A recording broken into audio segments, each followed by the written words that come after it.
Last week, don't worry. 100 million more for one share. Yes. Oba, Shola. Abayemi, that's okay. Stop it.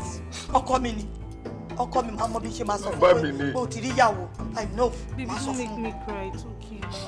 You go say me o le ṣe koko nìyẹn. Wọ́n má tiẹ̀ ṣe yóò náà kọ́.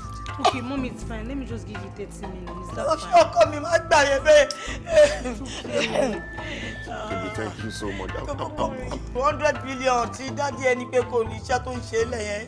Nígbà tí a bá ti gbà ọjọ́kọ̀mọ yìí gbowó ẹ̀ padà ó lè bá mi ṣe ní 40 fún o. Of course, my sorting and how you get a problem at all. 200. No, I can't turn out to miracle send. Ọmọ fílẹ̀ lọ́dọ̀ mi. Èmi ni mo máa bẹ́ẹ̀ sẹ́ẹ̀dì ẹ̀ sí dádì ẹ̀. No man send it to daddy. 200 ní GTV 200.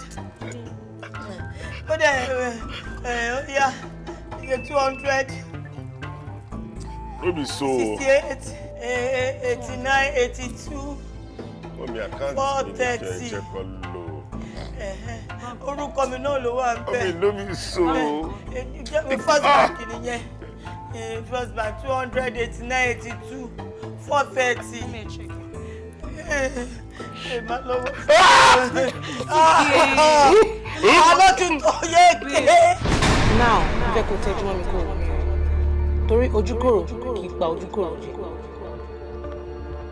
Close your eye and open your mouth.